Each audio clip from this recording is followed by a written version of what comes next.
Sering ditanya ini, yang diujikan di ITB itu sederhana, hanya 2 mata pelajaran, 2 aja. Nah, Roga nih udah hafal nih Roga nih, apa?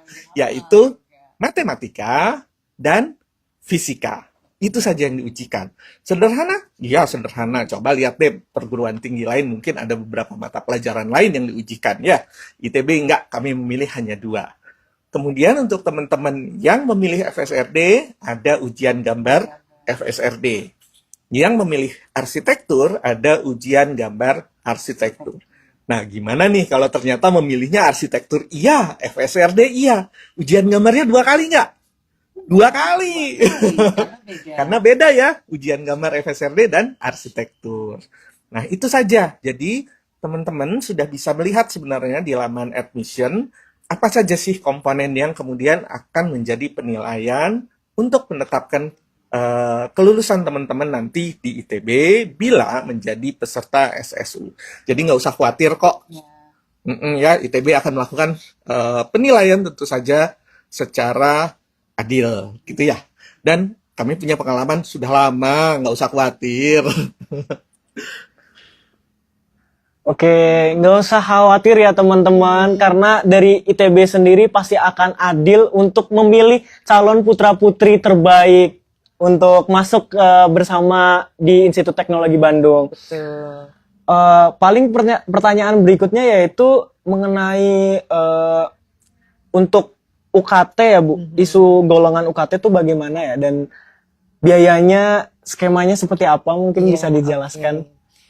Baik, bagi Bapak Ibu atau adik-adik yang memang sudah rajin nih googling atau membuka laman admission, di sana sudah dituliskan bahwa khusus untuk SSU ya, seleksi siswa unggul, kemudian juga IUP, kecuali tadi ya, untuk SSU yang KIPK dan 3T, sebetulnya memang ITB tidak menyediakan subsidi. Tapi nanti kalau ternyata mendaftar KIPK tapi kemudian tidak beruntung mendapatkan beasiswa KIPK tapi prestasi akademiknya excellent, itu ada beasiswa unggul. Syaratnya diterima dulu ya Pak Irfan, diterima dulu di salah satu jalur SSU, nanti bisa kemudian ikut seleksi beasiswa unggul. Nah, beasiswa unggul itu ada pengurangan atau ada subsidi baik untuk UKT maupun untuk IP gitu. Iuran pembangunan institusi gitu.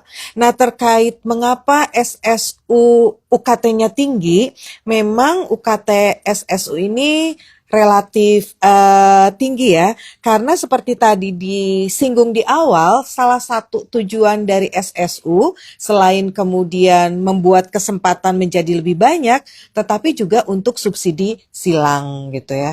Jadi sebagai perguruan tinggi negeri berbadan hukum, ITB itu hanya mendapatkan alokasi dana pendidikan dari pemerintah tuh sekitar 18% gitu ya, dari total kebutuhan 1,8 triliun kalau nggak salah per tahun ya.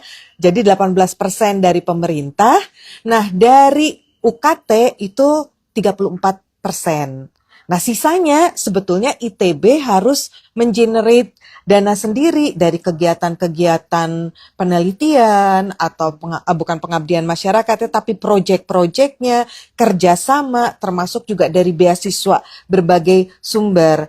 Jadi 34% UKT ini sebetulnya kita berharap ibu, bapak, adik yang secara ekonomi berkemampuan bisa membantu saudara-saudara kita, adik-adik yang mungkin kondisi ekonominya belum cukup beruntung gitu ya. Jadi itulah mengapa UKT-nya lebih mahal, dan sebetulnya kita sudah jelaskan sejak awal ya Pak Irfan. Jadi nggak ada yang namanya tricky atau curi-curi kesempatan gitu, karena semuanya kita sudah sampaikan di awal di admission gitu ya. Tapi kalau memang betul-betul butuh bantuan ya itu tadi ada beasiswa, tapi tentu saja jumlahnya sangat-sangat terbatas gitu. KIPK juga bisa diusulkan, itu juga silakan. Tapi tetap pada akhirnya yang jadi pertimbangan lolos tidaknya adalah prestasi akademik.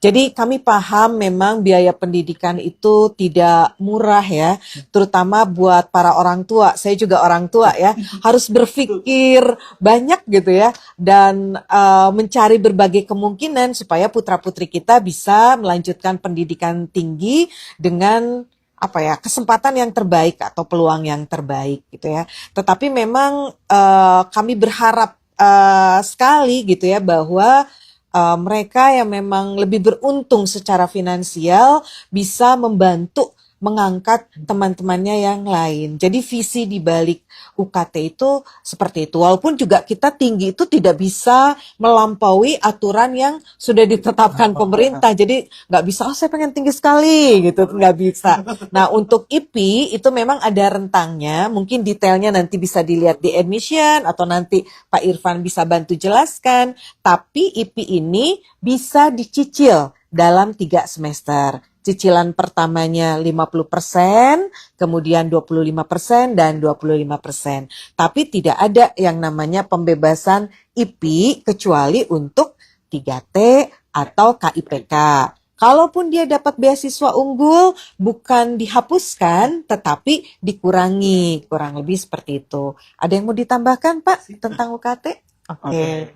Oke, terima kasih Pak, terima kasih Ibu. Mungkin dari sekarang akan masuk ke sesi tanya jawab dari teman-teman semua yang ingin bertanya. Bisa langsung aja di kolom bawah ini. Nanti akan saya bacakan terkait pertanyaannya. Oke, mungkin langsung saja ke sesi tanya jawab ya, Yap, Pak. silakan, Kak. Sebentar, ini ada pertanyaan. Kok jadi tegang ya? Takut ditanya yang serem-serem. Ini mungkin ada pertanyaan, nilai rapot wajib dimasukkan pelajaran apa saja ya? Apakah fisika wajib dimasukkan? Oke, Pak Irfan. Baik, untuk SSU sebenarnya untuk semua sistem SSU sudah disediakan kolom-kolom pengisian. Jadi di situ sudah tercantum ya nilai apa saja yang harus dimasukkan. Nggak usah khawatir kok. Di situ sudah tercantum. Ada beberapa kurikulum yang bisa digunakan. Contohnya kurikulum Merdeka. Nah ini paling banyak nih ya sudah digunakan karena memang diwajibkan sekolah-sekolah menggunakan kurikulum Merdeka. Atau ada beberapa sekolah yang mungkin masih menggunakan kurikulum 2013. Ini sudah ada daftarnya. Jadi teman-teman tinggal memasukkan nilai rapot sesuai data yang ada. Dan seadanya, gitu ya. Jadi karena tidak semua mungkin mata pelajaran yang tercantum di daftar pengisian nilai rapot tersebut tersedia di kurikulum di sekolah, begitu ya. Jadi teman-teman silahkan memasukkan apa adanya. Misal, pasti akan ditanya nih mata pelajaran sains dasarnya nih ya. Ada matematika, fisika, kimia, biologi, begitu ya. Tapi kadang-kadang kan di sekolah teman-teman ada mata pelajaran sains dasar yang tidak diambil. Misalnya matematika lanjutnya nggak diambil, ya udah nggak usah diisikan gitu ya. Mata pelajaran yang lain yang ada di rapot silahkan diisikan, begitu ya. Mungkin yang berikutnya lagi adalah mungkin ada mata pelajaran di rapot yang tidak tercantum di daftar. Nggak usah khawatir ya. Silakan diisikan di kolom tambahan. Kalau nggak cukup, ya udah nggak usah diisikan. Teman-teman boleh memilih ya. Pada dasarnya isilah sesuai dengan daftar yang tersedia. Wajib, tidak semua wajib kok gitu ya. Jadi silakan diisikan apa adanya sesuai dengan data yang tercantum di rapot adik-adik. Begitu ya, nggak usah khawatir. Nah, kira-kira seperti itu. Ada tambahan, Bu Irma? Enggak. Oke, baik, lanjut ke pertanyaan yang kedua, Pak Bu. Ini ada yang bertanya, kalau lolos UTBK di universitas lain tapi tidak mendaftar ulang, apakah masih bisa diterima di SSU non-tes? Di ITB ya maksudnya. Ya, di ITB. Selama dia tidak diterima di jalur SNBP ya Pak ya? Ya, kalau sudah diterima di jalur SNBP, di perguruan tinggi negeri manapun di Indonesia, dia tidak boleh ikut SSU. Jadi kalau misalnya kebetulan diterima di perguruan tinggi lain, tapi bukan SNBP ya, misalnya apakah jalur mandiri atau kemudian SNBT ya Pak ya, masih boleh ikut SSU di ITB. Yang penting syaratnya itu tidak diterima di SNBP dan tidak pernah menjadi atau tercatat sebagai mahasiswa ITB. Kurang lebih seperti itu. Oke, baik teman-teman sudah terjawab ya mungkin pertanyaannya dan lanjut ke ada pertanyaan berikutnya yaitu apakah pemilihan UTBK pengaruh ke ITB SSU? Sebenarnya tidak sih ya. Jadi teman-teman boleh memilih program studi atau perguruan tinggi manapun, termasuk ITB sendiri ya, pada pelaksanaan SNBT. Bukan UTBK ya, UTBK hanya ujiannya ya. UTBK itu adalah bagian dari SNBT. Jadi teman-teman boleh memilih kemanapun gitu ya, silakan. Kemudian ingin mencoba lewat SSU. Tentu saja, ini adalah dua sistem seleksi yang berbeda, sama sekali tidak saling berkaitan, sehingga pilihan teman-teman di SNBP atau SNBT ini memang tidak mempengaruhi kesempatan teman-teman bila mengikuti SSU ITB. Nah, ITB juga sebenarnya punya satu sistem seleksi lain, yaitu tadi sempat disampaikan Bu Irma, yaitu International Undergraduate Program atau IUP. Nah, gimana nih pilihannya kalau misalnya teman-teman ternyata ikut IUP juga nih, karena IUP juga sedang pendaftaran loh saat ini gitu ya, sampai nanti bulan Mei ya, sampai 15 Mei ya. Jadi sebenarnya bisa ikut paralel nih sama SSU nih. Gimana nih kalau ternyata pilihannya berbeda antara SSU sama IUP? Saling mempengaruhi nggak? Jawabannya tidak, karena itu adalah sistem seleksi yang berbeda. Atau misalnya ikut SSU jalur rapot, kemudian ikut juga SSU jalur non-tes UTBK gitu ya. Apakah kemudian pilihannya saling mempengaruhi?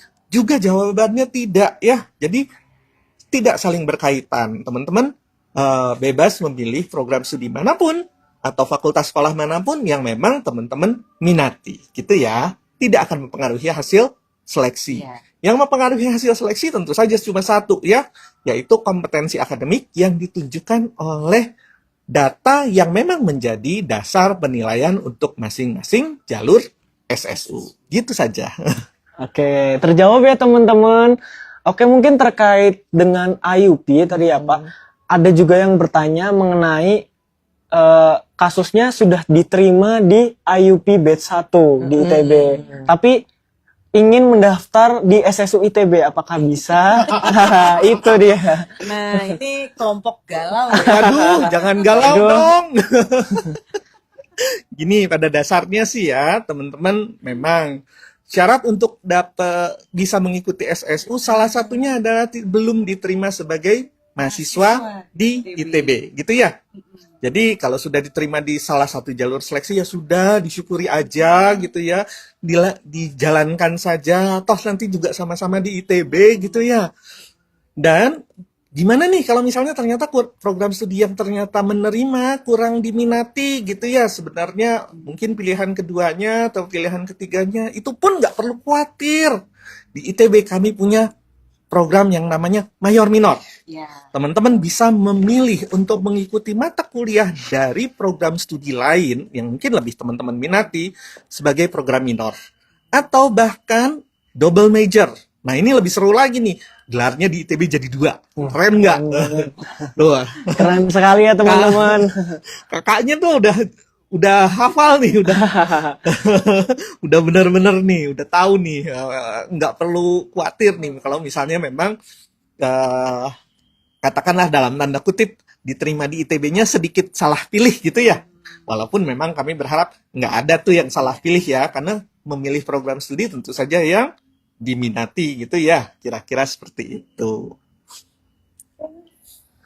Oke, mungkin ini ada pertanyaan selanjutnya mengenai kalau tanggal kelulusannya masih belum diketahui bagaimana ya Bapak Ibu? Nah, ini masih kekuasaannya. Iya nih. Ya memang untuk teman-teman angkatan 2026 memang belum lulus ya. Jadi tanggal lulusnya belum diketahui. Nggak apa-apa. Isi perkiraannya saja gitu. Biasanya di sekolah sudah ada sih ya, sudah mencantumkan di surat keterangan lulus sementara atau surat keterangan kelas 12. Diperkirakan akan lulus di tanggal sekian atau bulan apa begitu ya. Nah, gimana kalau tidak? Kalau ternyata tidak dituliskan di surat-surat tersebut, nggak apa-apa, teman-teman perkirakan saja. Biasanya ya, kelulusan sudah dilakukan di bulan Juni. Isikan saja tanggal yang kira-kira menurut teman-teman memang sudah pernah disampaikan sekolah, atau sudah diperkirakan oleh sekolah, atau teman-teman perkirakan sendiri. Jadi nggak usah khawatir, tidak akan mempengaruhi seleksi kok, gitu ya. Kami hanya melihat kira-kira kapan nih teman-teman akan dinyatakan lulus dari tingkat pendidikan menengah atas. Kira-kira hanya itu aja. Nggak perlu khawatir, gitu ya. Baik ya teman-teman, jadi nggak perlu khawatir dan teman-teman juga harap bersabar. Jadi pasti pertanyaannya akan dibalas, tapi karena banyak nih ya teman-teman, jadi emang harus Sampai bahas panik ya kita. dari atas gitu. Jadi ada pertanyaan ini yang menarik, cukup menarik ya Ibu, terkait IUP kuliah di luar negerinya tuh dilakukan pada semester berapa ya? Oke. Mungkin dari teman-teman penasaran. Iya, betul. Oke, IUP itu memang salah satu yang kita tawarkan adalah pengalaman untuk terpapar budaya, kemudian juga akademik di universitas mitra kita yang ada di luar negeri. Nah, tentu saja setiap fakultas sekolah ataupun juga setiap kelas internasional punya partner universitas yang berbeda. Tetapi secara umum exchange itu dilakukan di semester ke-7 ya Pak ya, secara umum di semester ke-7. Artinya dia memang sudah punya dasar yang cukup kuat ya tentang keilmuannya gitu. Jadi ketika exchange itu memang betul-betul sudah siap gitu ya untuk berinteraksi atau untuk menggali knowledge yang lebih luas dari universitas partner gitu. Jadi jangan khawatir, bahkan di beberapa fakultas atau sekolah bisa juga double degree gitu. Jadi kan 1 semester di luar itu minimal ya. Mungkin ada yang nanti double degree. Jadi 1 tahun misalnya semester 7, semester 8, lalu nanti saat pulang dia punya 2 gelar gitu ya, gelar dari ITB dan dari universitas partner. Mudah-mudahan pada saat adik-adik nanti sudah di semester keempat, semester 7 itu gitu ya, memang hampir sebagian besar kelas internasional yang kita buka, 27 itu yang IUP, mudah-mudahan memang sudah punya mitra yang kuat, kemudian juga mungkin double degree kita juga sudah bertambah sehingga peluangnya menjadi lebih luas. Jadi buat adik-adik yang kemudian sudah diterima di IUP, punya waktu nih beberapa semester bersama orang tua gitu ya, untuk mempersiapkan kemungkinan nanti melakukan exchange di semester 7. Kurang lebih seperti itu Kak. Oke, baik teman-teman. Jadi ini ada pertanyaan lagi ya Bapak Ibu, terkait untuk sekolahnya tidak ada KKM. Apakah KKM-nya diisi dengan 0?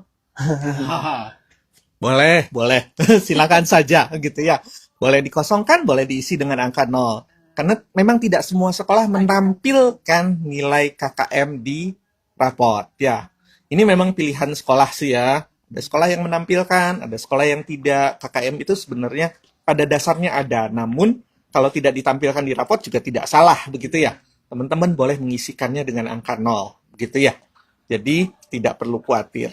Nah, mungkin ini sedikit saya tergelitik tadi ya dari pertanyaan sebelumnya ya terkait IUP tentang international exposure ya, paparan pembelajaran di luar negeri. Nah, ini teman-teman juga menariknya ini adalah karena tadi sudah disampaikan Bu Irma ya, setiap fakultas sekolah dan program internasional nanti punya partner yang berbeda. Teman-teman sudah bisa mencari nih informasinya ke masing-masing program studi. Nggak usah khawatir, lihat website aja gitu. Nggak usah datang ke ITB dulu gitu ya. Dari Jakarta atau mungkin dari Medan, dari Pekanbaru, dari Balikpapan, Samarinda pengen mencari informasi tersebut, cukup lihat aja di website gitu ya. Lengkap gitu ya. Teman-teman bisa memilih. Nah, kira-kira nih kalau inginnya kuliah di luar negeri, tapi banyak nih ya teman-teman yang orang tuanya nggak memperbolehkan karena begitu lulus SMA kuliah di luar negeri mungkin orang tua, ya kami orang tua sih ya, jadi mungkin masih khawatir gitu ya, kedewasaannya udah cukup belum gitu ya, kemampuan adaptasinya udah cukup belum. Nah, IUP ITB bisa jadi salah satu pilihan karena teman-teman nanti kuliah di ITB dulu, begitu sudah siap baru berangkat ke luar negeri. Ya insya Allah teman-teman sudah punya kemampuan dan kesiapan yang mumpuni untuk melanjutkan pendidikan di luar negeri gitu ya. Keren sekali teman-teman. Untuk calon mahasiswa ITB tetap semangat ya teman-teman. Bagi yang ingin bertanya dan baru join, boleh banget. Di sini ada kolom komentar ya teman-teman. Jadi langsung aja ditulis kolom komentarnya. Apa pertanyaan kalian? Kirimkan saja, nanti akan dibahas pada sesi live yang sangat spesial kali ini. Oke.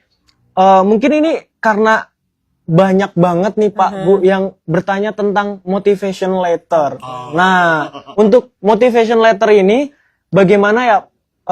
Apakah ada penilaian tersendiri, mekanismenya seperti apa? Mungkin boleh dijelaskan lebih rinci oleh Bapak dan Ibu agar teman-teman semua ini makin terjawab nih pertanyaan dan makin bisa terbuka bagaimana harus mengisinya seperti apa gitu.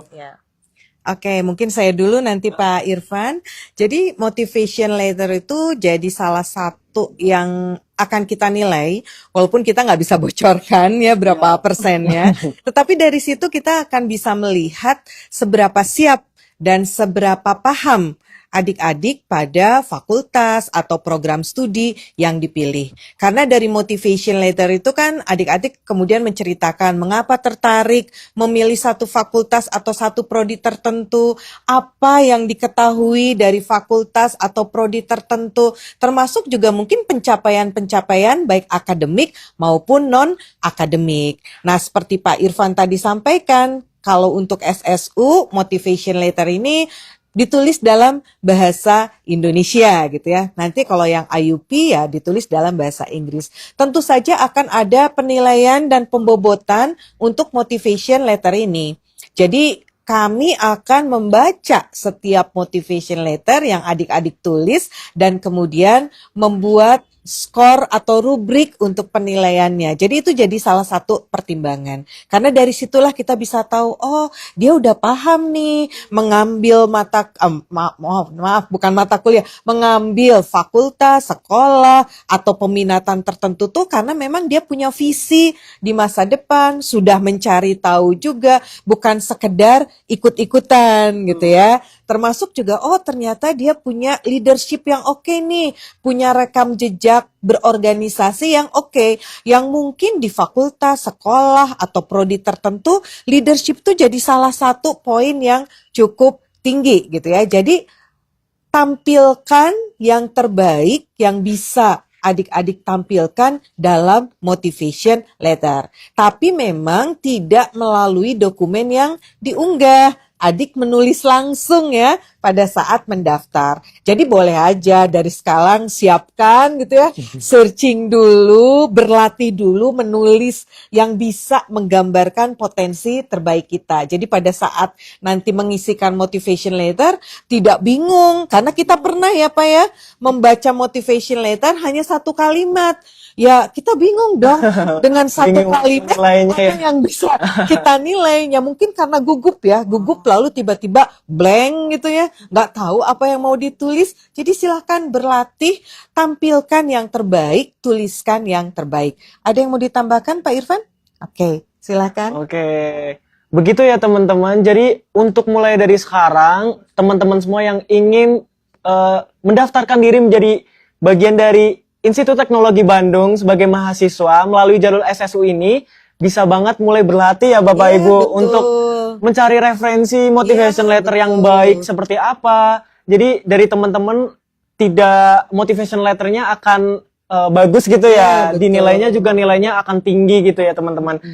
Nah mungkin ini ada pertanyaan dari yang berasal dari 3T. Nah ini kayaknya menarik sekali ya untuk dibahas mengenai isu 3T. Untuk jalur 3T ini itu gimana ya Pak? Skemanya bagaimana? Oke, baik. Jadi pada dasarnya di ITB, ITB menerima mahasiswa dari daerah 3T dan sedikit memberikan kekhususan. Mengapa? Idenya adalah seperti ini. Kami di ITB percaya bibit unggul, siswa-siswa terbaik itu ada di seluruh wilayah Indonesia. Bahkan di wilayah-wilayah yang mungkin jauh dari kota-kota besar begitu ya, jauh dari pusat-pusat pendidikan begitu. Nah, namun demikian, memang mungkin teman-teman yang ada di daerah-daerah tersebut, utamanya di daerah-daerah 3T, saat ini memang eh, memiliki kesulitan akses fasilitas pendidikan. Contoh mungkin kalau untuk ke perpustakaan jauh harus ke kota besar, begitu jarak yang ditempuh dan waktu yang harus diluangkan menjadi jauh lebih banyak, begitu dan lain-lain. Nah ini ya memang jadi concern, jadi perhatian ITB, gitu ya. Karena kami percaya di daerah-daerah tersebut pun bibit unggul, siswa-siswa terbaik itu selalu ada, begitu ya.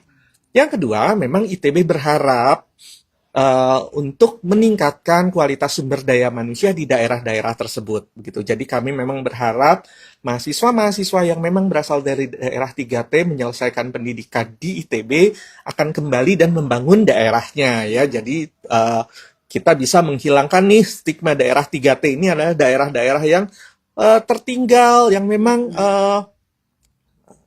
tingkat kehidupannya kurang begitu ya, kita bisa meninggalkan stigma-stigma tersebut. Nah, untuk itu ITB memang memberikan kekhususan pada pelaksanaan seleksi siswa unggul ITB dalam bentuk dukungan pembiayaan bagi mahasiswa dari daerah 3T. Namun demikian, tetap teman-teman akan diseleksi sesuai kompetensi akademiknya. Jadi ya teman-teman silakan mendaftar nih. Syaratnya sederhana banget gitu ya, teman-teman berasal dari daerah 3T, di mana syarat berasalnya adalah teman-teman melaksanakan pendidikan tingkat sekolah menengah atas di daerah 3T selama masa pendidikan. Jadi kalau SMA itu 3 tahun, ya 3 tahunnya semua di daerah 3T gitu ya. Jangan kemudian 2 tahunnya sebenarnya di kota besar, tahun terakhir di daerah 3T gitu deh. Begitu caranya. Tidak begitu. Kenapa? Kami memang hanya memberikan kekhususan bagi teman-teman yang memang selama ini mendapatkan kesulitan untuk melakukan akses pada fasilitas-fasilitas pendidikan. Begitu ya. Nah, daerah 3T-nya yang mana gitu ya? Tentu saja kami mengikuti ketentuan pemerintah. Ada keputusan presiden yang memang sudah ditetapkan oleh pemerintah menyatakan daerah 3T itu mana aja gitu ya. Kalau saya disuruh sebut di sini saya nggak hafal. Tapi di Tapi di admission ada gitu ya. Lihat aja di halaman admission ya. Nah, teman-teman nanti tinggal mendaftarkan diri ke sistem SSU ITB. Apakah yang menggunakan nilai rapot, apakah yang menggunakan nilai UTBK, atau yang tes, silahkan mendaftar berasal dari daerah 3T. Kami akan melihat dari RPSN sekolah teman-teman. Dan saat ini juga yang SSU sudah ada ya? Ya, yang SSU udah ada nih yang mendaftar dari daerah 3T ya. Jadi saat ini sudah ada ya, bukan berarti teman-teman tidak bisa mendaftar. Cukup banyak yang sudah melakukan pendaftaran. Jadi teman-teman silakan mendaftar seperti biasanya.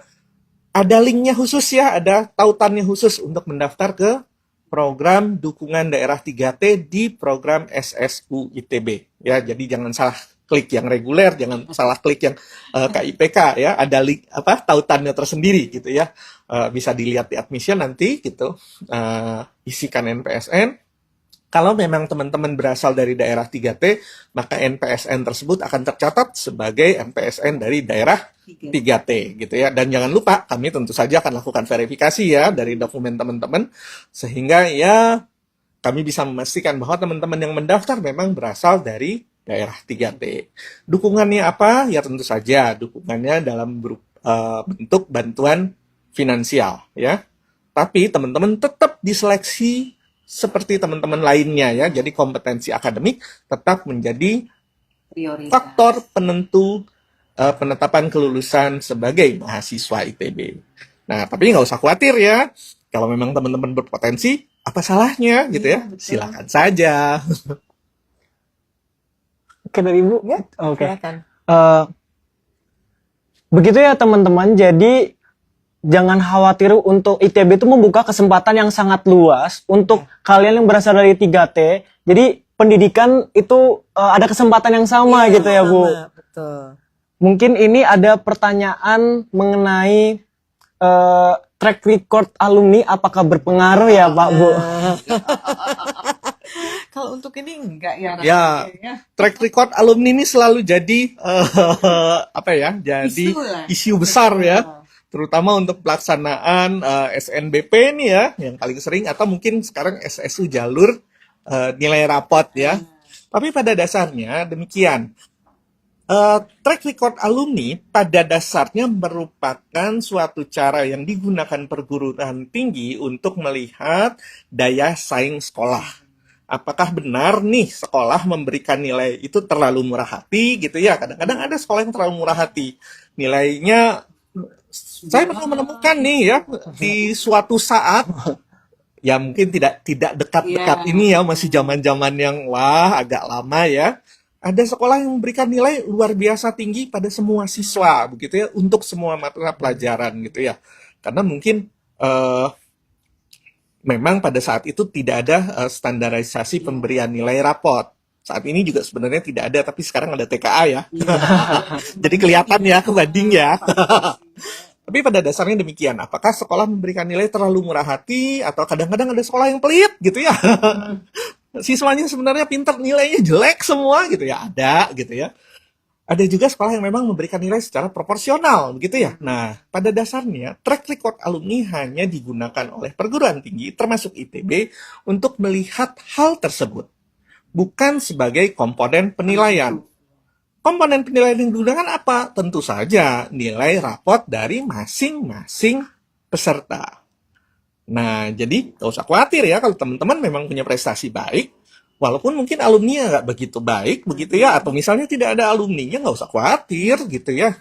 Nggak masalah sih, teman-teman bisa tetap mendaftar di SSU ITB dan tetap punya peluang untuk diterima sebagai mahasiswa ITB, baik dari SNBP maupun SSU jalur non-tes nilai rapot. Nah, kalau untuk yang lain, ya tentu saja tidak. Kenapa? Kan kalau pakai nilai UTBK, emang diperlukan begitu ya? Apa? Prestasi track record dari alumni atau dari jalur tes, apakah diperlukan? Rasanya sih enggak ya. Secara logika pun rasanya tidak ya. Jadi teman-teman nggak usah khawatir kok ya. Hanya yang menggunakan nilai rapot mungkin yang diperlukan data track record dari alumni, dan itu pun bukan sebagai komponen penilaian. Oke. Ada yang ditambahkan nggak? Oh enggak. Oke, baik, terima kasih Pak. Begitu ya teman-teman. Iya. Jadi jangan khawatir. Udah langsung daftar aja ke SSU ITB. Udah langsung aja teman-teman daftar langsung sekarang. Program cek menunggu poin ya. ya. Program menunggu, betul. Ini mungkin ada pertanyaan yang cukup menarik nih untuk Pak Irfan. Lagi-lagi Pak Irfan lagi. Oke, pertanyaannya, jika ada yang mau memperbaiki kesalahan nama, nilai rapot, atau salah kurikulum, harus bagaimana ya Pak? Waduh. Waduh, gimana nih? Oke, nama dan alamat email termasuk NISN itu data dasar ya. Jadi itu data yang memang pada saat teman-teman mau melakukan registrasi itu sudah tidak boleh salah. Begitu ya. Jadi memang tidak bisa diperbaiki. Kenapa diperbaiki? Ganti orang itu artinya. Jadi tapi nggak jadi problemnya, teman-teman bisa melanjutkan proses ya. Bila memang misalnya nanti diterima sebagai mahasiswa ITB, teman-teman akan melakukan proses daftar ulang, dan teman-teman bisa melakukan perbaikan dengan menggunakan dokumen-dokumen pendukung yang memang dibutuhkan. Contohnya kalau nama salah ya tentu saja akan ditanya akte kelahirannya, ijazah SMA-nya, dan lain-lain gitu ya. Untuk memang melihat bahwa memang yang mendaftar dan diterima sebagai mahasiswa di ITB adalah orang yang bersangkutan. Begitu ya. Tapi nggak usah khawatir, nanti aja itu prosesnya tidak perlu dilakukan sebelum teman-teman dinyatakan diterima sebagai mahasiswa. Nah, sekarang gimana nih kalau misalnya ada kesalahan di kurikulum, nilai rapot, atau data-data lain, begitu ya. Pada dasarnya, teman-teman masih bisa melakukan perbaikan sebelum teman-teman melakukan finalisasi pendaftaran. Tapi kalau sudah melakukan finalisasi pendaftaran, ya mohon maaf. Teman-teman sudah menyatakan pada saat finalisasi bahwa data yang diunggah atau diisikan adalah benar. Dan sepenuhnya menjadi tanggung jawab teman-teman. Jadi kalau sudah finalisasi, ya mohon maaf, teman-teman tidak diperkenankan lagi. Jawabannya ya, tidak diperkenankan. Bukan tidak bisa, tapi tidak diperkenankan untuk melakukan perubahan data. Jadi hati-hati nih. Hati-hati banget nih, gitu ya. Pada saat mengisikan data. Cek dan recheck lagi, sesuaikan dengan dokumen yang ada gitu ya, yang memang sesuai dengan keadaan sebenarnya, silahkan dilakukan. Dan lakukan finalisasi setelah teman-teman memang yakin nih yang diisikan adalah apa yang benar dan tidak lagi harus diganti atau diubah. Gitu ya teman-teman ya. Mudah-mudahan nih tidak ada nih ya yang salah seperti itu ya. Saya yakin sih teman-teman pasti hati-hatilah, namanya juga masa depan ya. Pastilah jauh lebih hati-hati dan jauh lebih teliti gitu. Oke, Bu Irma ada yang tambahkan? Ya, mungkin menambahkan sedikit ya, walaupun tadi kita bilang, ayo cepet daftar nih, mumpung masih ada kesempatan. Tapi yang juga jangan lupa adalah bacalah petunjuk dengan teliti.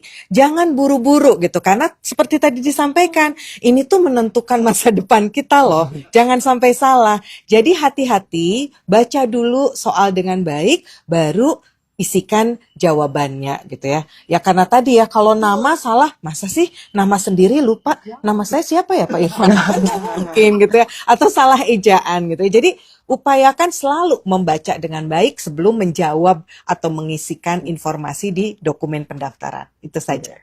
Begitu ya teman-teman. Jadi harus teliti dulu sebelum finalisasi. Jadi dicek dulu. Karena masih mumpung ada waktu, jadi emang harus dicek dulu ya teman-teman. Mungkin untuk pertanyaan berikutnya nih ya, ada program strategis nasional itu masih ada atau tidak? Nah, untuk tahun ini tidak ada program strategis nasional. Jadi yang ada hanya untuk KIPK dan daerah 3T. Jadi program strategis nasional tahun ini tidak ada. Memang dari pemerintahnya juga seperti itu gitu, tidak ada lagi. Oke, baik. Terima kasih Pak, terima kasih Bu. Mungkin sekali lagi yang baru join, saya ingatkan untuk jangan lupa kolom komentar di bawah, ini bisa ditulis pertanyaan apapun yang ingin kalian tanyakan. Tapi kalau misalkan emang sudah ada pertanyaan yang mungkin sudah dibahas, mungkin kita tidak akan mengulanginya lagi ya teman-teman. Jadi untuk teman-teman yang baru join, boleh ditanyakan di kolom komentar di bawah ini. Dan akan saya pilih pertanyaannya yang memang belum terjawab gitu ya. Mungkin pertanyaan berikutnya yaitu,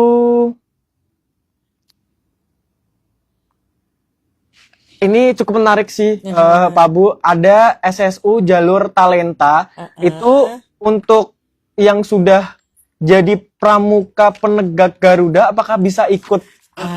Nah, ini mungkin bisa dispesifikasi lagi nih ya. Jalur talentanya tuh seperti apa gitu. Oke. Untuk jalur talenta, karena memang baru kita buka tahun ini ya, masih fresh banget gitu. Masih segar banget, sesuatu yang baru. Jadi jalur talenta ini untuk tahun akademik 2026-2027 kami batasi hanya jalur, kecuali yang OSN ya. Seni dan budaya, kemudian jalur keolahragaan dan jalur agama.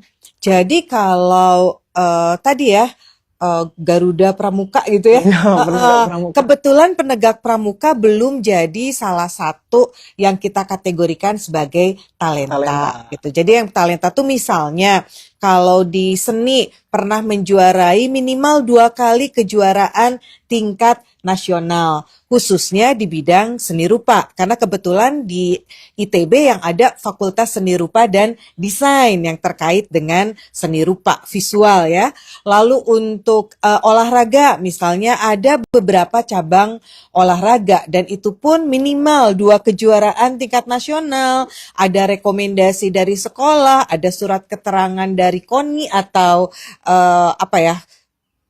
cabang atau organisasi olahraga yang terkait. Nah, itu cabang olahraganya mulai dari softball, sepak bola, basket, catur, renang, satu lagi apa? Oh, bela diri ya, bela diri khususnya taekwondo. Jadi olahraga-olahraga yang memang ada pembinaannya di ITB. Jadi bukan sekedar menerima gitu ya, tapi juga kita harus membina mereka supaya menjadi atlet-atlet unggul tetapi juga intelektualitasnya tinggi. Jadi mohon maaf untuk penegak Garuda memang belum gitu ya. Untuk keagamaan hafiz gitu ya, minimal 15 juz, tapi juga ada prestasi keagamaan lainnya. Misalnya musabaqah tilawatil Quran atau lomba dakwah tingkat nasional. Jadi tidak hanya hafal minimal 15 juz. Dan yang talenta ini tidak otomatis diterima ya Pak. Nah ini sering jadi dispute nih gitu ya.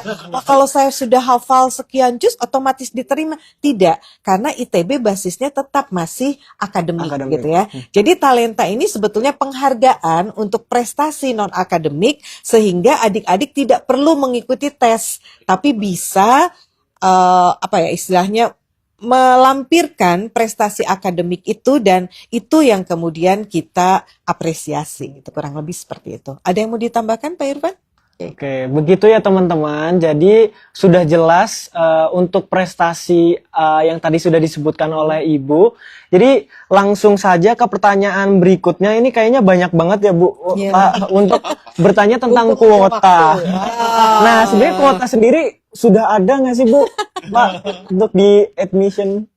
Ya, pada dasarnya kuota disediakan gitu ya. Tapi ini secara umum saja.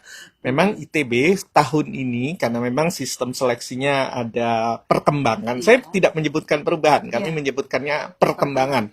Karena memang sistem seleksi SSU ini kami kembangkan untuk menampung atau memberikan kesempatan yang lebih luas bagi teman-teman calon mahasiswa untuk melanjutkan pendidikan tinggi di ITB. Kuota ini memang tersedia. Teman-teman bisa lihat di laman admission.itb.ac.id gitu ya. Di situ sudah kami cantumkan kuota penerimaan untuk setiap jalur seleksi. Kenapa kami cantumkan? Memang syarat deh.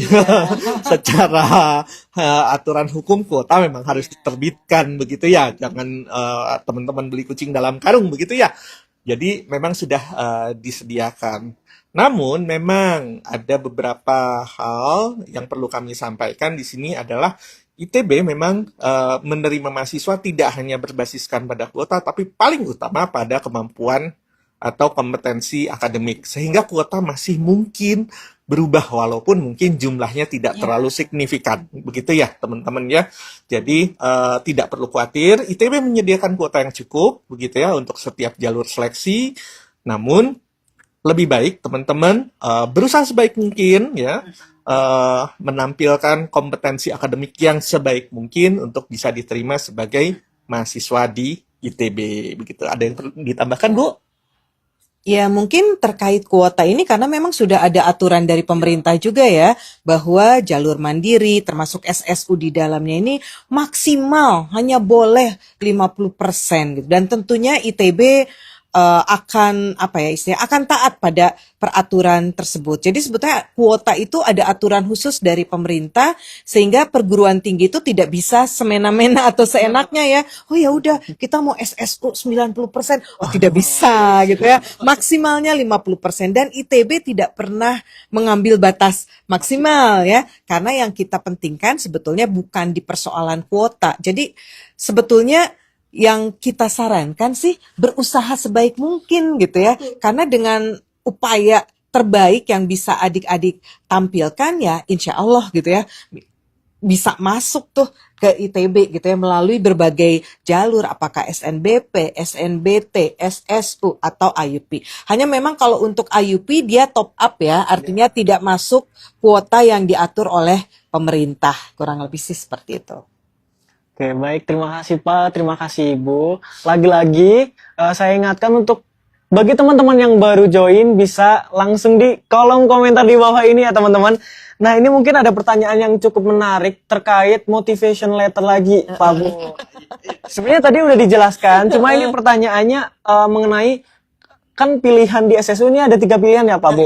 Nah untuk motivation letter sendiri itu kan tertuju di pilihan pertama. Itu bagaimana untuk yang pilihan 2, 3? Apakah di motivation letter itu mencakup nanti di isinya untuk 3 pilihan itu atau bagaimana gitu? Oke, kalau saya sarankan ya, kan kesempatan menulis motivation letter hanya 1 kali. Kalau saya sarankan, adik-adik bisa menuliskan, oke, saya punya 3 minat nih. Minat ini seperti apa gitu ya. Jadi memang itu tadi ya, latihan itu perlu gitu ya, supaya kemudian bagaimana caranya dalam waktu yang terbatas dan jumlah kata yang terbatas, adik-adik bisa memperlihatkan bahwa untuk ketiga pilihan itu saya sebetulnya sama-sama berpotensi. Karena kan nanti kalau hanya pilihan pertama yang dituliskan, nanti kan kita nggak tahu juga ya, walaupun kita berdoa mudah-mudahan bisa diterima di pilihan pertama, amin gitu ya. Tapi kan kita nggak tahu rencana Tuhan ya.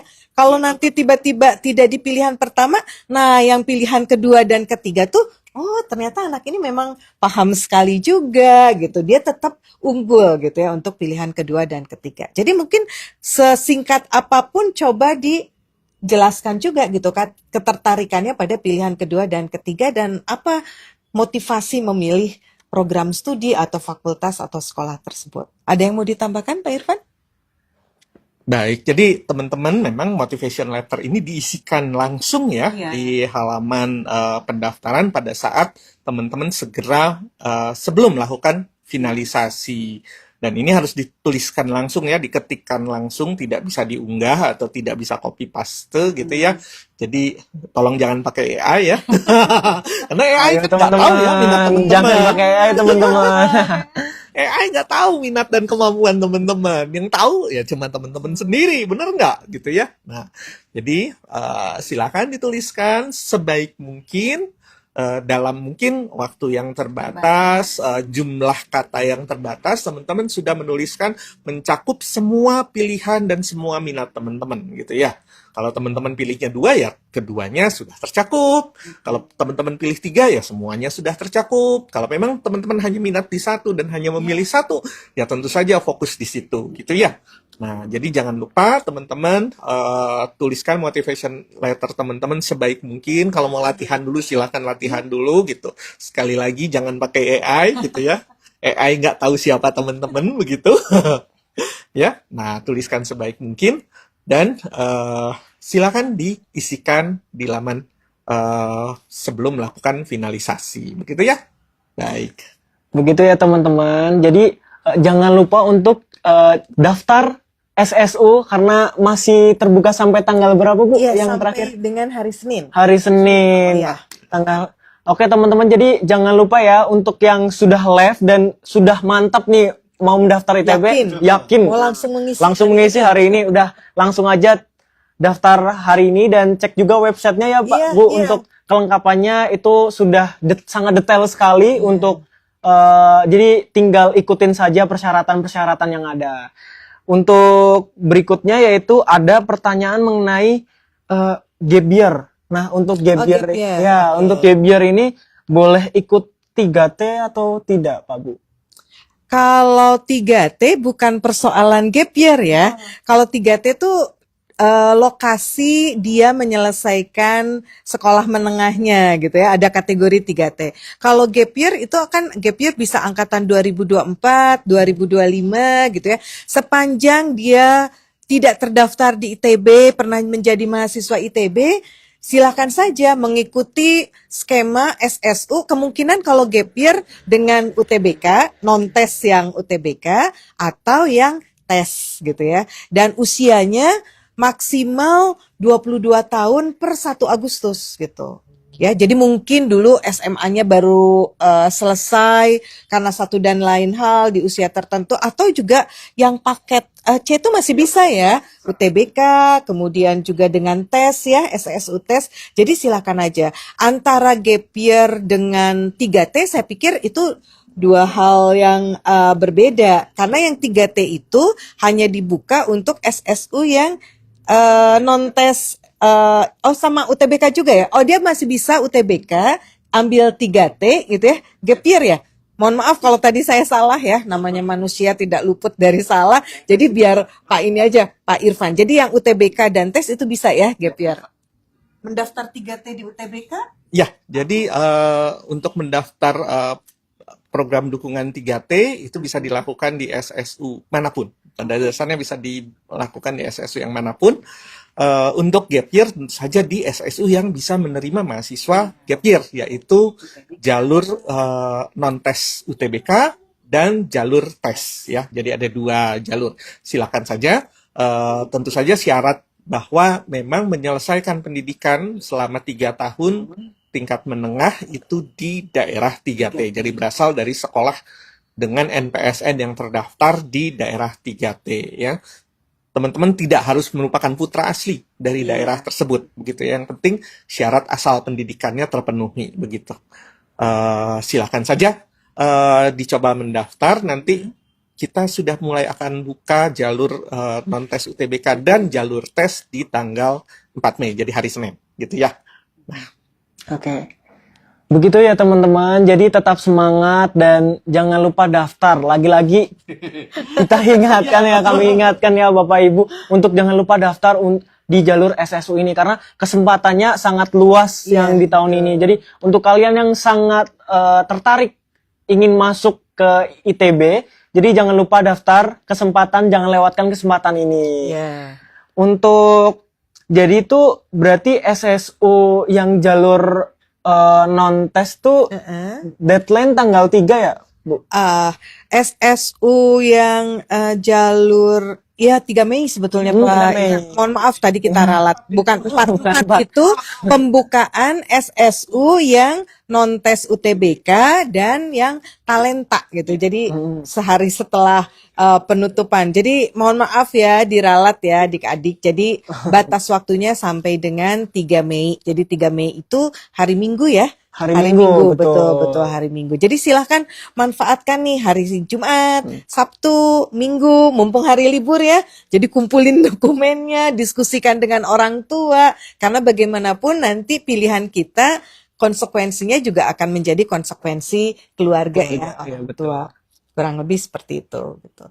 Jadi nanti setelah itu tanggal 4 kita akan buka SSU yang jalur non-tes UTBK dengan nilai UTBK dan yang talenta yang tadi seni, keagamaan, kemudian juga olahraga. Oke, mungkin ini lanjut ke pertanyaan yang masih relevan dari yang tadi dibahas. Untuk tenggatnya apakah 2359 ataukah gimana ini? Betul. Deadline ini. Iya, deadline. Ya kalau ITB deadline itu favorit ya 23.59 WIB gitu ya, waktu Indonesia bagian Barat. Jadi nggak perlu khawatir, kami selalu deadline itu adalah akhir hari, akhir tanggal begitu ya. Jadi dan karena ITB adanya di Bandung mengikuti waktu Indonesia bagian Barat, jadi ya mohon mengikuti waktu Indonesia bagian Barat, jangan ikut waktu di Jepang atau di Australia begitu ya. Untuk teman-teman dari daerah mungkin yang mengikuti waktu Indonesia bagian tengah atau waktu Indonesia bagian timur, mohon menyesuaikan gitu ya, karena akan ada perbedaan waktu 1 atau 2 jam begitu ya. Oke, jadi ya teman-teman untuk yang ingin mendaftar, ini karena banyak banget pertanyaan untuk deadline, tapi ini katanya di web jam 15.00. Ya, untuk pembuatan akun sampai jam 15. Kenapa? Oh, pembuatan akunnya. Ya, kenapa? Karena teman-teman kan sesudah bikin akun tetap harus ngisi ya, finalisasi dan melakukan proses-proses katakan upload dokumen. Pada saat registrasi juga harus membayar biaya seleksi dulu gitu ya. Jadi memang ada waktu yang harus di-spare gitu, yang harus disediakan untuk proses-proses tersebut. Jadi teman-teman maksimum membuat akun di jam 15.00 dan melakukan penyelesaian proses di maksimum 23.59 WIB begitu ya. Supaya ya jangan sampai nih teman-teman baru buat akun kemudian habis waktunya dan tidak terdaftar gitu ya, jangan sampai gitu ya. Kita harapkan teman-teman yang memang melakukan registrasi semuanya menyelesaikan pendaftaran sampai tuntas sehingga akan masuk ke dalam daftar calon mahasiswa yang bisa diseleksi begitu ya, Dek ya. Jadi gimana Ibu, ada ini? Jadi begitu ya teman-teman, jangan deadliners nih. Jadi kayak yang tadi kan pertanyaannya sempat kayak kalau ada salah gimana. Jadi kalau bisa teman-teman dari sebelum penutupan ini udah di cross check sebelum difinalisasi cross check lagi. Jadi tidak ada kesalahan ya begitu ya Bapak Ibu. Mungkin pertanyaan berikutnya mungkin dari Bapak Ibu bisa dijelaskan mungkin lebih detail lagi seputar jalur tesnya. Jadi Oh, yang jalur jalur tes. tesnya itu bagaimana gitu. Oke. Ya, untuk jalur tes nanti dilengkapi oleh Pak Irfan. Jalur tes itu kualifikasi akademik, ada tes EQ tes ITB gitu ya. Academic qualification. Nah, itu untuk semua fakultas atau sekolah, matematika itu wajib ya, tesnya matematika. Tapi untuk saintek, nah, selain matematika ada fisika. Saya orang FSRD karena saya nggak paham fisika, cuman bocorannya katanya fisikanya itu mekanika dan gelombang gitu. Nah, di luar itu kalau adik-adik memilih FSRD atau arsitektur itu juga ada tes gambar. Yang tadi disampaikan Pak Irfan, tes gambar antara FSRD dan teknik arsitektur itu berbeda gitu. Jadi kalau kebetulan adik-adik pilihannya satu FSRD, dua teknik arsitektur, jadi tes gambarnya juga dua. Karena yang satu dengan yang lain itu berbeda gitu ya. Jadi matematika itu wajib untuk semua dan EQ test itu diselenggarakan oleh ITB. Jadi pada saat mendaftar, kalau adik-adik udah tahu nih mau pilih mana, saya mau ambilnya SBM dan FSRD misalnya ya. Berarti yang diklik EQ test yang matematika dan gambar. Tapi kalau adik-adik memilihnya saya yang saintek gitu ya, tapi juga pengen prodi arsitektur. Jadi yang diklik adalah matematika, fisika, plus gambar arsitektur gitu ya. Jadi memang makanya tadi saya bilang hati-hati dan harus teliti untuk membaca gitu ya. Karena sulit ya kalau sudah diklik ya kita pikir sudah dengan pertimbangan kan memilih gitu. Jadi harus hati-hati. Nah, Pak Irfan mungkin bisa menambahkan ya, karena untuk mengikuti tes ini ada persyaratannya, ada pendaftarannya. Silakan Pak. Baik, jadi kalau SSU tes sudah termasuk pada biaya seleksi. Jadi teman-teman nggak usah khawatir. Beda mungkin dengan IUP ya. Kalau IUP tes tidak termasuk pada biaya seleksi. Jadi teman-teman untuk mengikuti setiap jenis tes harus membayar biaya pelaksanaan ujian. Tapi kalau SSU tidak. Ya, untuk SSU jalur tes, ujian itu sudah termasuk pada biaya seleksi yang Rp750.000. Jadi teman-teman nggak perlu khawatir. Namun demikian, ya teman-teman harus mempersiapkan nih sesuai dengan tes yang nanti akan diikuti. Misal, kalau memilihnya program studi atau fakultas dan sekolah yang sifatnya sains dan teknik, ya tentu saja tesnya harus matematika dan fisika. Tolong disiapkan ya. Kalau memilihnya arsitektur, tadi arsitektur masuk kelompok sains dan teknik, tapi ada kemampuan menggambar. Jadi harus ikut matematika, fisika, dan gambar arsitektur. Untuk yang memilih Fakultas Seni Rupa dan Desain, karena tidak harus ikut ujian fisikanya, akan mengikuti tes matematika dan gambar FSRD. Nah, untuk yang SBM gimana nih? SBM juga hanya mengikuti ujian matematika, karena bukan sains dan teknik ya. Fisikanya nggak usah. Gambar tentu saja. SBM saintek ya. Ya, gambar tentu saja. SBM tidak perlu ikut ujian gambar. Jadi ujiannya satu saja. Matematika saja. Tapi kalau teman-teman kombinasi nih, gitu ya, karena boleh pilih 3 kan ya. Satu akun itu boleh pilih 3. Milihnya yang satu arsitektur, milihnya yang kedua mungkin FSRD, yang ketiga SBM. Nah, ikut ujian yang mana? Semua ujian ikut itu. Artinya matematika ikut, karena dia arsitektur ada fisika harus ikut fisika, karena arsitektur ada ujian gambar arsitektur harus ikut ujian gambar arsitektur, dan karena ikut tadi memilih FSRD ya ujian FSRD-nya ikut juga. 4 mata uji. Ujiannya gimana? Semuanya daring. Nah, akan ada petunjuk bagaimana melaksanakan ujian. Teman-teman juga akan diberi kesempatan untuk melakukan simulasi sebelum ikut ujian, sehingga nanti teman-teman bisa memastikan perangkat yang digunakan sesuai. Koneksi internet yang digunakan juga stabil ya, karena nanti akan sangat tergantung nih pada 2 hal tersebut. Dan yang ketiga, teman-teman gitu ya, tolong dipastikan, dimitigasi nih kalau misalnya ada gangguan pada pelaksanaan ujian. Contoh, mati listrik. Nah, teman-teman siapkan baterai yang cukup gitu ya untuk perangkat yang digunakan. Misalnya pakai UPS atau laptopnya sudah diisi penuh gitu. Pastikan jaringan internetnya tidak terganggu ya. Kalau perlu backup, tethering atau sejenisnya, siapkan begitu ya. Atau ujiannya cari tempat yang misalnya koneksi internetnya bisa dijamin lebih stabil begitu ya. Nah, teman-teman boleh mengikuti ujian dengan tata cara yang nanti sudah disampaikan di laman. Jangan khawatir, ada petunjuknya.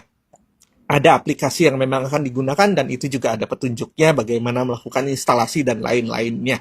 Jadi teman-teman bisa mencoba dulu nih sebelum nanti ikut ujian di hari H. Dan kami sangat-sangat menyarankan teman-teman mencoba. Ya, jangan sampai kemudian teman-teman baru coba beberapa menit sebelum ikut ujian dan ternyata terkendala. Sayang banget gitu ya, sayang banget kalau nanti ternyata pada saat ujian terkendala. Jadi usahakan teman-teman sudah mengikuti simulasi dan sudah mencoba kesiapan perangkat jauh hari sebelum ujian dilaksanakan. Sehingga pada saat ujian, teman-teman udah terbiasa, teman-teman sudah yakin tidak akan mengalami kendala. Nah, mungkin itu ya teman-teman.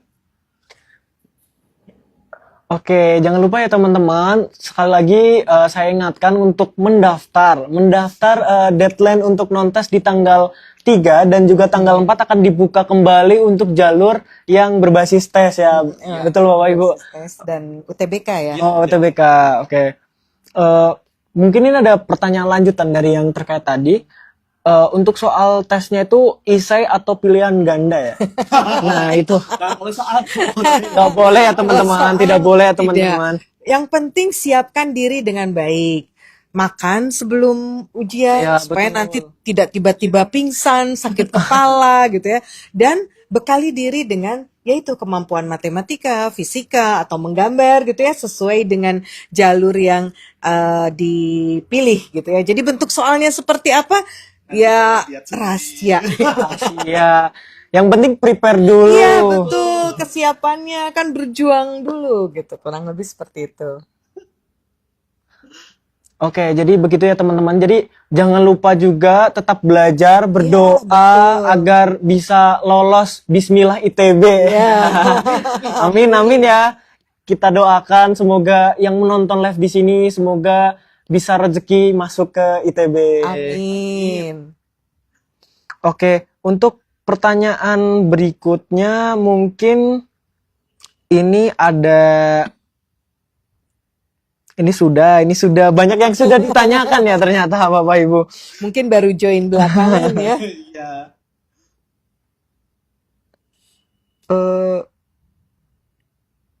Oh Untuk iya, sambil nunggu nih. Oke, Sambil nunggu saya mengingatkan juga pada adik-adik yang sudah mendaftar SSU non-tes jalur raport, kemudian juga OSN, sering-sering cek email ya. Dan jangan sampai lupa emailnya, alamat emailnya sendiri gitu. Karena mungkin ada pengumuman, ada pemberitahuan yang penting disampaikan melalui email gitu ya. Jadi cek-cek aja nih tanggal besok ya, tanggal 2, tanggal 3 gitu. Jadi jangan sampai lupa mengecek email atau sesekali buka juga laman admission ya. Karena itu laman resmi yang kita gunakan untuk seluruh proses seleksi.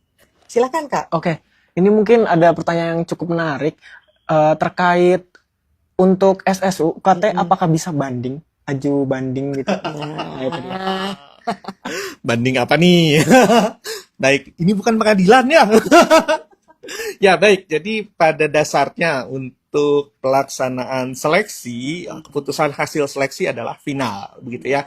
Jadi tidak bisa diganggu gugat lagi. Kami akan langsung menerbitkan surat keputusan penetapan hasil seleksi setelah seleksi selesai dilaksanakan. Nah, mungkin satu lagi yang sering disebut sebagai banding adalah terkait biaya pendidikan. Jadi memang sudah kami sampaikan di ITB bahwa untuk SSU dan IUP, kedua sistem seleksi ini merupakan sistem seleksi tanpa subsidi. Jadi teman-teman mohon bersedia untuk memenuhi biaya pendidikan secara mandiri sesuai dengan ketentuan yang berlaku di ITB. Jadi memang sudah ada. Untuk beasiswa memang ITB menyediakan ya, walaupun jumlahnya sangat terbatas gitu, sangat terbatas. Kenapa? Kemampuan ITB juga terbatas ya. Biaya pendidikan yang memang harus dipenuhi oleh mahasiswa yang lulus melalui SSU ITB maupun IUP ITB memang diharapkan oleh seluruh mahasiswa bisa dipenuhi secara mandiri. Nah, memang ada untuk teman-teman yang ya lulusan apa atau calon penerima KIPK, ya tentu saja ITB akan memberikan bantuan biaya pendidikan sesuai ketentuan yang berlaku ya. KIPK memang harus dibantu begitu ya. Dan untuk teman-teman dari 3T juga ada bantuan finansial sesuai yang sudah kami janjikan sebelumnya. Tapi untuk teman-teman yang lain, mungkin yang tersedia satu-satunya adalah beasiswa unggul ya. Dan ini terbatas, sangat terbatas bagi teman-teman yang memang betul-betul sangat perlu dibantu dan betul-betul memiliki kompetensi akademik tinggi. Yang namanya juga beasiswa unggul, yang dibantu hanya yang unggul begitu ya. Kira-kira seperti itu. Namun pada dasarnya kedua sistem seleksi ini berharap memang yang mampu membayar secara mandiri gitu ya, secara penuh begitu. Oke, begitu. Semangat ya teman-teman. Mungkin karena emang waktu kita terbatas Iya. ya Bapak Ibu. Iya. Jadi maaf banget teman-teman, untuk live kali ini akan segera selesai. Untuk pertanyaannya juga sudah, itu merupakan pertanyaan terakhir ya Iya. dari teman-teman semuanya. Mungkin dari Bapak dan Ibu boleh closing statementnya kayak kata-kata motivasi untuk calon mahasiswa semangat, agar semangat nih. Dan Iya. jangan lupa daftar SSU ITB. Sekali lagi kita ingatkan, jangan lupa, jangan sampai kelewat kesempatan untuk mendaftar di SSU ITB kali ini. Ya mungkin kalau dari saya ya persiapkan diri sebaik mungkin gitu. Saya tahu kalian itu anak-anak istimewa gitu, pasti punya kemampuan.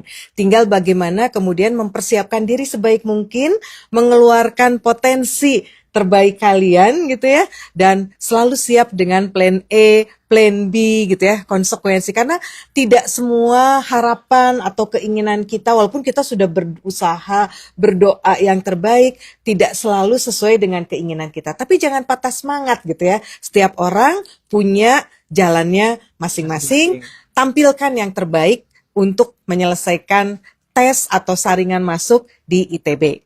Roga menunggu, berkali-kali saya Roga sampaikan ya. menunggu. Pak Irfan? Ya, baik, mungkin sejalan dengan Bu Irma sampaikan, yang perlu saya sampaikan adalah jangan pernah putus semangat ya. Jadi memang kadang kita akan menghadapi mungkin kegagalan, mungkin ketidakberhasilan, tapi itu bukan berarti akhir dari dunia ya gitu. Dunia masih akan berlanjut, teman-teman hidupnya juga masih akan berlanjut gitu. Jadi kesempatan pun masih akan banyak terbuka begitu ya. Seperti yang kami sampaikan, SSU sendiri sudah ada 5 jalur. IUP masih ada 3 batch. Satu sudah selesai sih ya. Jadi masih tersedia 2 batch lagi begitu. Belum lagi sistem seleksi SNBT yang saat ini sudah menyelesaikan proses UTBK ya. Kemarin sore tuh ya, udah terakhir tuh. Jadi kesempatan itu sebenarnya cukup banyak, cukup luas tersedia. Jadi jangan patah semangat. Mungkin belum berhasil di satu kesempatan, kesempatan yang lain masih menunggu begitu. Dan terakhir jangan lupa nih minta doa orang tua, karena orang tua ya adalah doa yang paling diterima begitu ya. Restu orang tua ini adalah restu yang nanti akan bisa menentukan jalan hidup teman-teman semua. Jangan lupa nih ya, berbakti pada orang tua, minta doanya, minta restunya ya. Orang tua pasti, bagaimanapun pasti akan memberikan restu terbaik pada putra-putrinya ya. Kami juga bisa duduk di sini, kalau nggak karena orang tua kami juga nggak akan mungkin begitu ya. Dan kami juga sekarang orang tua gitu. Ya deh ya. Apalagi nih, kebetulan masuknya geodesi ya. Iya, teknik geodesi. Geodesi itu bidang studi yang ya kadang mungkin belum dikenal, tapi sebenarnya sangat menarik nih. Google Maps itu kerjaannya teman-teman kayak kakak ini nih, Kak Dajat nih, gitu kan? Iya, betul. Oke, gitu. Nah, mungkin itu saja yang hari ini bisa kami sampaikan. Jangan lupa tetap semangat, tetap teliti ya, tetap teliti gitu ya. Tetap berdoa gitu. Oke, baik teman-teman, karena waktu sudah selesai, sepertinya kita akan berpisah ya teman-teman. Jadi tetap semangat untuk teman-teman semua yang ingin berjuang masuk ITB, dan jangan lupa untuk mendaftar ya Bapak Ibu, mendaftar. Lagi-lagi kami sampaikan untuk jangan lupa mendaftar SSU ITB, baik jalur rapot maupun jalur UTBK, tes dan prestasi, talenta dan lain-lain. Jangan lupa untuk daftar dan see you. Terima Dadah. kasih.